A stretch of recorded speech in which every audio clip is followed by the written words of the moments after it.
What happens when royalty walks into a television studio thinking they own the place, only to discover that respect must be earned, not inherited?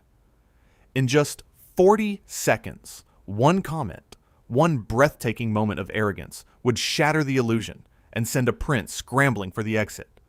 This is the story of how Piers Morgan stood his ground, while Prince Harry learned a lesson in humility the hard way. The studio lights were blazing hot that afternoon. Piers Morgan sat across from Prince Harry, cameras rolling, millions watching live. The interview had started smoothly enough. Pleasantries exchanged, questions asked, answers given. But beneath the surface, tension simmered like water about to boil. Piers leaned forward with his signature directness. Let me ask you something that many people want to know. You have spoken extensively about privacy, about wanting to protect your family from media intrusion, yet you continue to give interviews, write books, appear on television programs like this one. How do you reconcile that contradiction? Harry shifted in his seat. His jaw tightened. For a moment, he said nothing. Then he smiled, but it was not a warm smile. It was the smile of someone who believed the question itself was beneath him. You know, Piers, Harry began, his tone dripping with condescension. I think the real question is why you feel entitled to ask me that. The media, people like you have never understood the difference between sharing our truth on our own terms and being hunted by photographers. But I would not expect you to understand nuance. The air in the studio went cold. Crew members glanced at each other. This was not banter. This was a direct attack. Piers did not flinch. He had dealt with difficult guests before. Celebrities who thought their fame granted them immunity from tough questions. But he was not about to let this slide. With respect, Harry, Piers replied, keeping his voice steady, I am simply asking you to explain your position to the viewers. They deserve clarity. You cannot demand privacy while simultaneously courting publicity. That is not about nuance. That is about basic logic. Harry laughed. It was a sharp, dismissive sound. Basic logic? Is that what you call it? Let me tell you something about logic, Piers. You sit here in your comfortable chair, asking questions designed to trap people, to create controversy, to boost your ratings. You are not interested in truth. You are interested in drama. And frankly, I find your entire approach rather pedestrian. The word hung in the air. Pedestrian. It was an insult calculated to wound, to diminish, to place Piers beneath Harry in some imaginary hierarchy. The crew watched, transfixed. This was getting ugly fast. Piers took a breath. He could feel the anger rising, but he knew better than to lose control. That was what Harry wanted. A reaction. An outburst. Something to make Piers look like the villain. Pedestrian? Piers repeated slowly. Well, Harry, pedestrian or not, this pedestrian host has a question for you. If you find journalism so beneath you, if you find being asked direct questions so offensive, why did you agree to come on this show? No one forced you to be here. You walked into this studio of your own free will. So perhaps you could do me the courtesy of answering the question instead of launching personal attacks. Harry bristled. His face flushed red. Personal attacks? You want to talk about personal attacks? You have built your entire career on attacking people, Piers. You attack anyone who disagrees with you. You attack people who speak their truth. You attacked my wife relentlessly. And now you sit here pretending to be some noble journalist seeking clarity? Please. Everyone sees through it. Piers shook his head. I have never attacked your wife. I have questioned claims that did not add up. I have asked for evidence when extraordinary allegations were made. That is journalism, Harry. That is holding powerful people accountable. Even royals. Especially royals, in fact, because you have platforms that most people could only dream of. And you have influence. You have money. And yes, you deserve scrutiny, just like everyone else.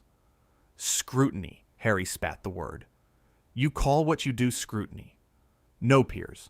What you do is harassment. What you do is cruelty disguised as journalism. And I refuse to sit here and be lectured by someone who has made millions tearing other people down. The producers were frantically signaling from the control room. This was spiraling out of control. But Piers kept his composure. He looked directly into Harry's eyes. Harry, let me be very clear. You came on this program knowing full well what kind of interviewer I am. You knew I would ask difficult questions. That is my job. If you cannot handle being challenged, if you cannot defend your own positions without resorting to insults, then perhaps you are not ready for these kinds of conversations. But do not come into my studio and tell me how to do my job. I have been doing this for decades. Harry stood abruptly. The chair scraped against the floor. Decades of what exactly? Decades of bullying? Decades of spreading lies? Decades of making people miserable for entertainment? I am done with this. I am done with you. Piers remained seated. His voice was calm, measured.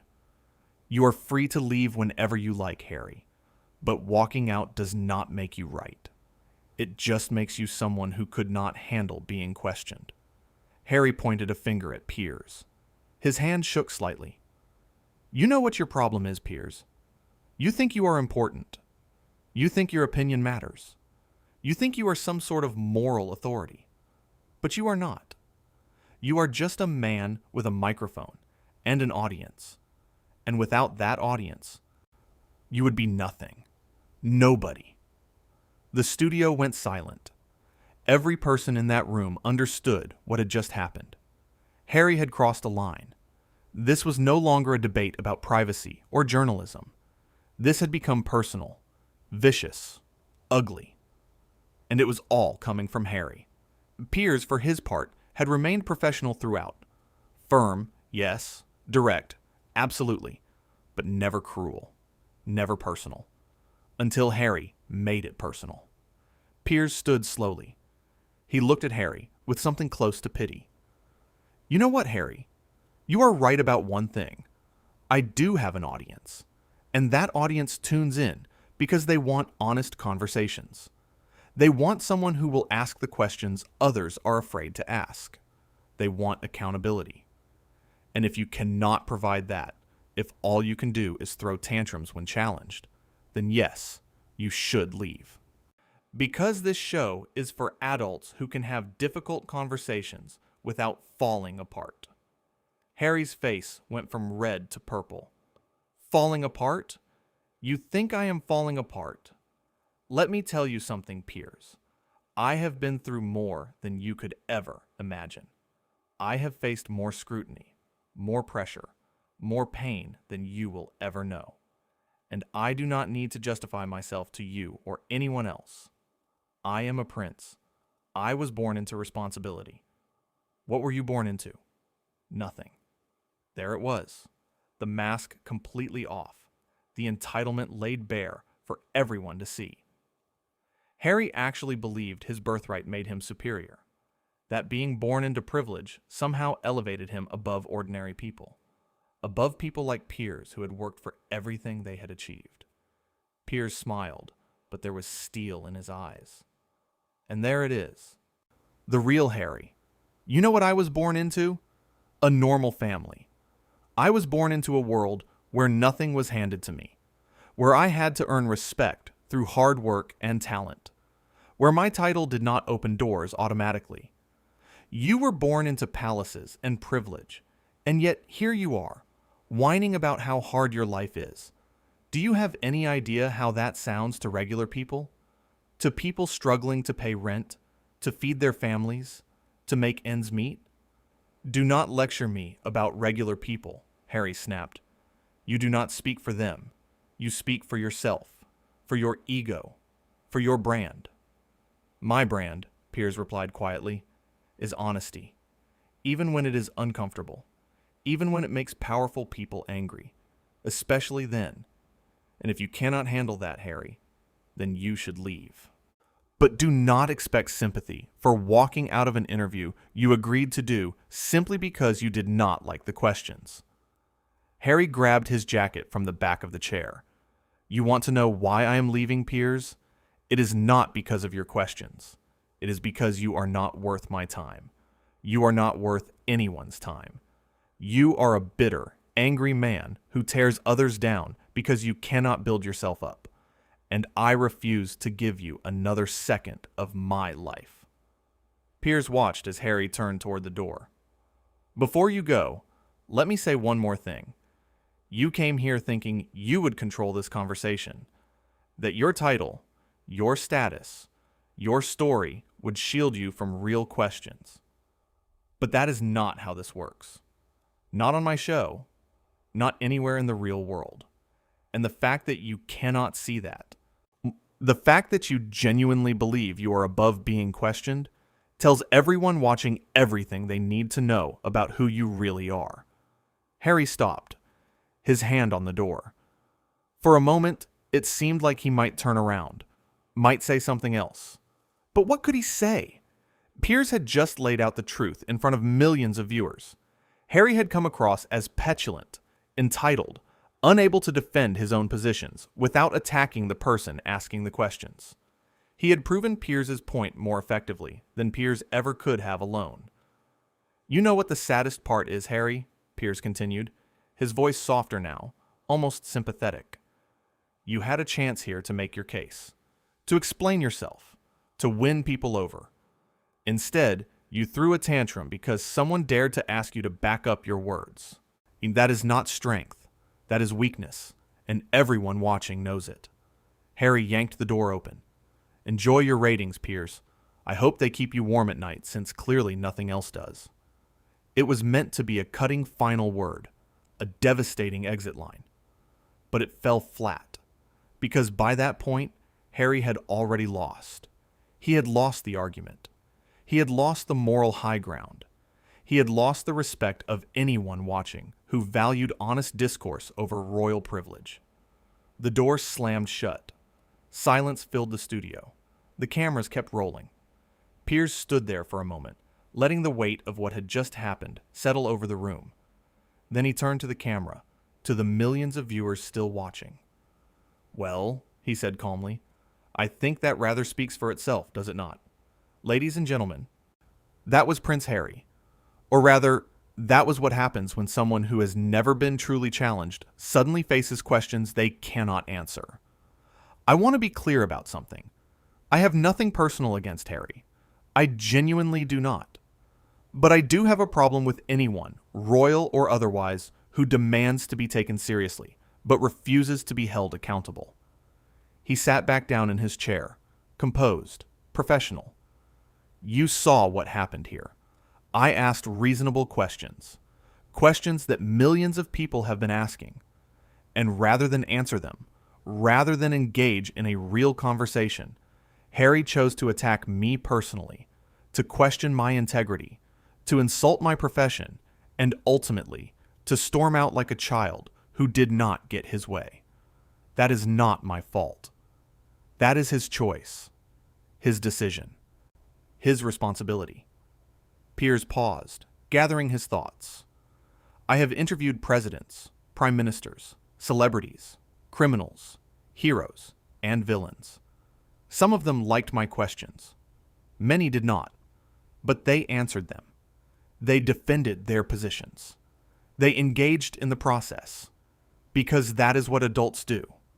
That is what people who truly believe in their own convictions do. They do not run away when challenged. They stand their ground. A crew member approached cautiously, asking if they should cut to commercial. Piers waved him off. This moment was too important. The audience needed to hear this. Harry said I have an audience because I tear people down. Let me address that directly. I have an audience because I ask the questions other people are thinking, but are afraid to voice. I have an audience because I refuse to treat celebrities and royals with kid gloves just because of who they are. I have an audience because accountability matters. Truth matters. And the public deserves journalists who will pursue both, regardless of how uncomfortable it makes powerful people. He looked directly into the camera, his expression serious.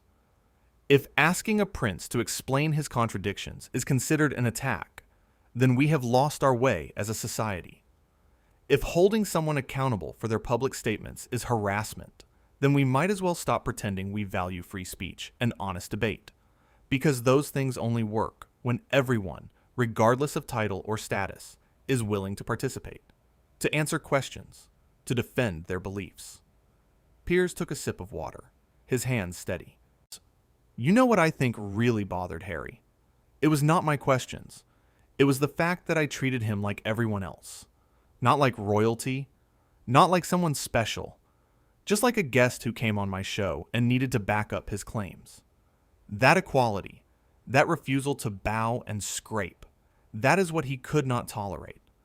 Because in his world, he is used to deference, automatic respect, unchallenged authority.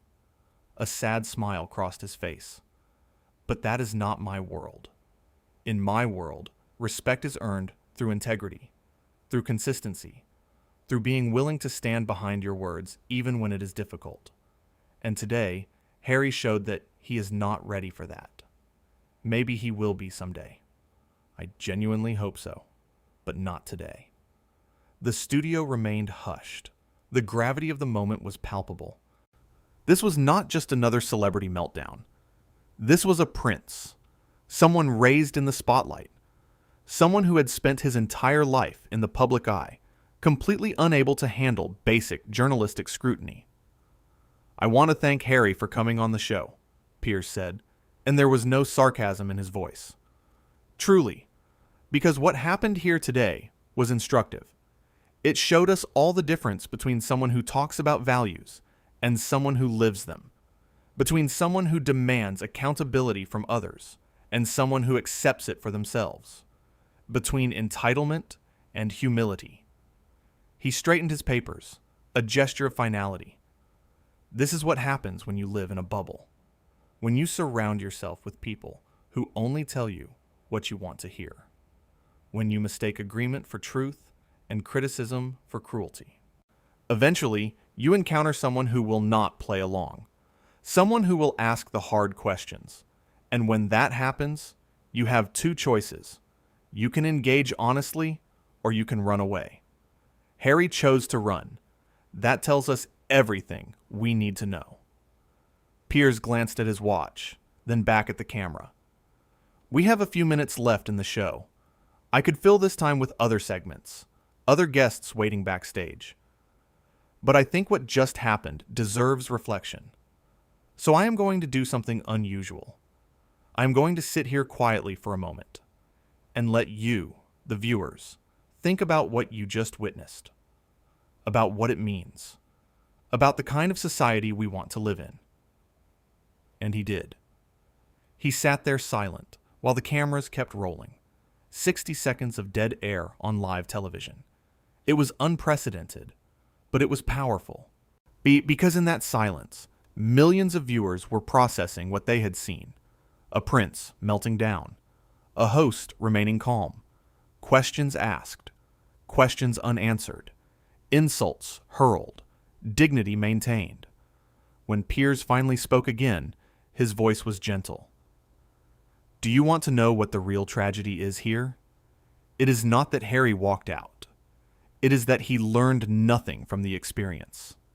He left this studio believing he was the victim, believing he was wronged, believing that I was the problem.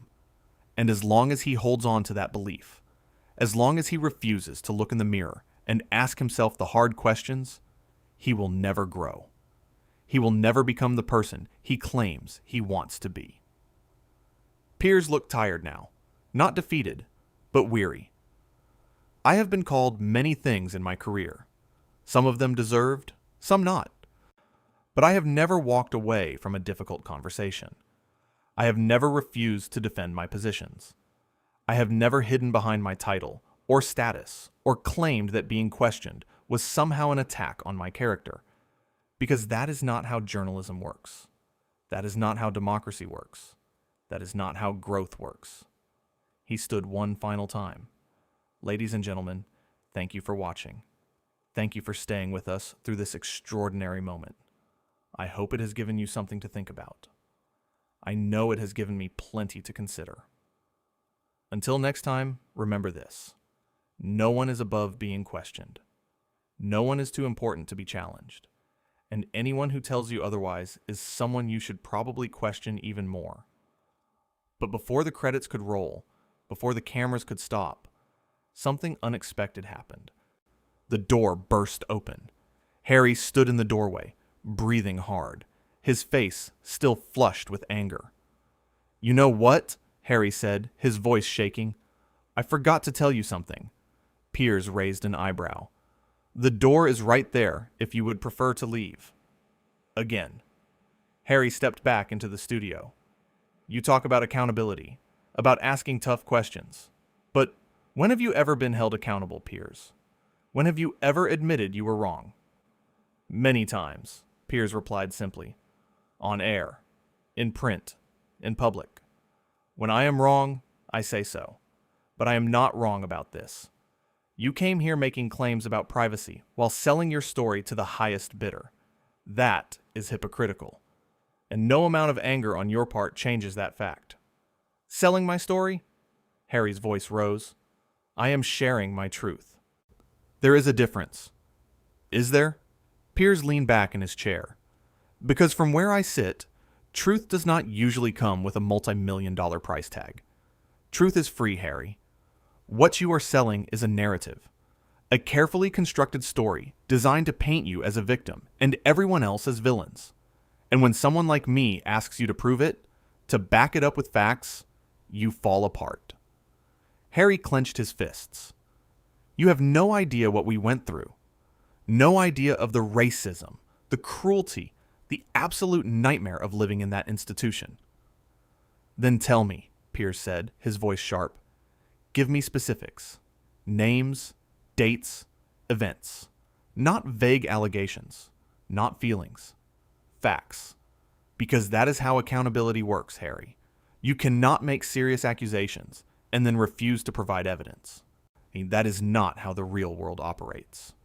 "I do not owe you evidence," Harry shot back. "I do not owe you anything." "No," Piers agreed. "You do not owe me anything. But you owe it to the institution you are attacking. You owe it to the family members you are accusing. You owe it to the truth. And if you cannot or will not provide that evidence, then people are going to question your claims. That is not harassment, Harry. That is logic." The silence stretched between them. Harry seemed to be searching for words, for some argument that would prove Piers wrong.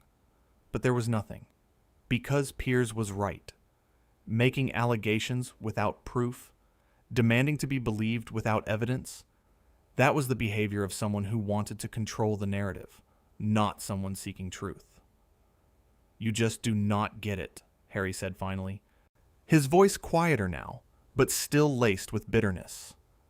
"You sit there in your privileged position, judging everyone, questioning everything. But you have never walked in my shoes. You have never lived my life." Piers nodded slowly. "You are absolutely right. I have not lived your life. I was not born into a palace. I did not have servants and tutors and every advantage money could buy. I grew up in a regular neighborhood, went to regular schools, worked regular jobs before I earned my way into journalism. So no, Harry, I have not walked in your shoes, but you have not walked in mine either. And the difference between us is that I would never use my background as a shield against criticism." "A shield?" Harry's face reddened again. "You think my life has been easy? You think being born into the royal family is some kind of blessing?" "I think it comes with challenges, yes," Piers said. "But it also comes with opportunities that 99.9% of humanity will never have. Wealth beyond imagination. Access to world leaders. Platforms to make real change. And instead of using those advantages to do good, you're using them to complain, to play the victim, to demand sympathy from people who have far harder lives than you ever will. Harry shook his head. This is pointless. You are never going to understand. Perhaps not, Piers said. But I understand this. People who have actually suffered real hardship do not need to constantly remind everyone how hard their lives have been. They just get on with it. They survive. They overcome. Harry seemed to deflate.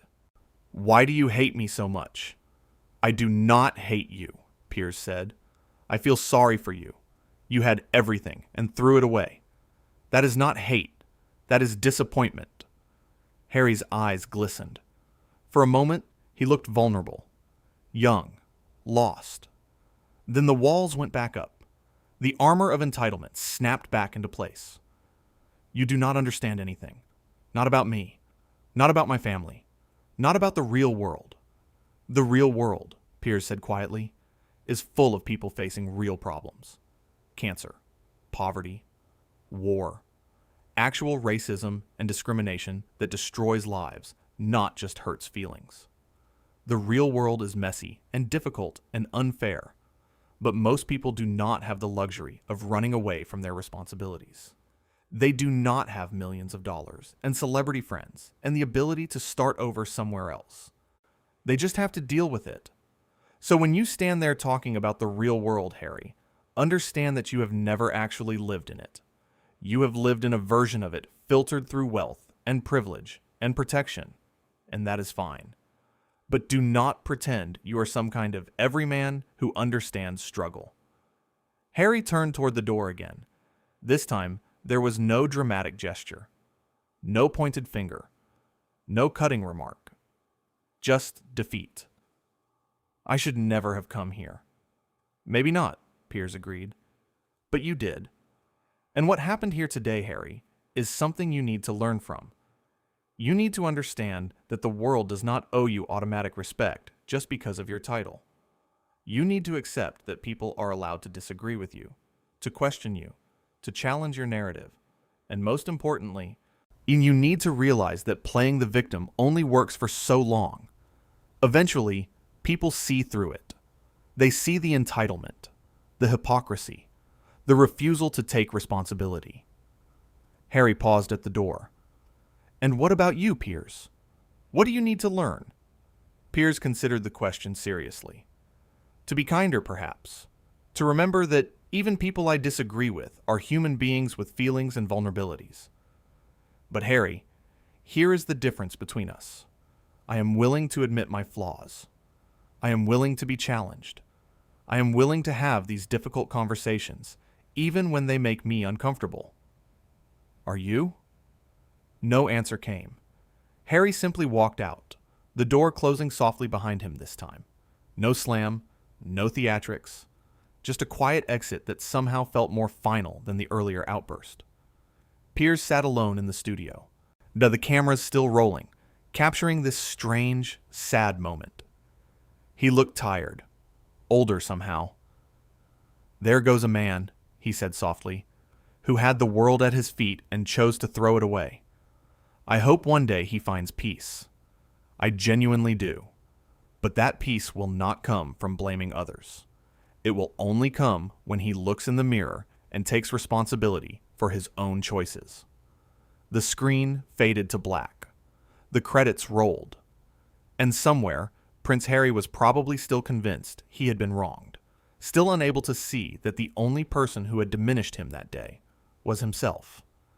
Piers had simply held up a mirror, and Harry had not liked what he saw.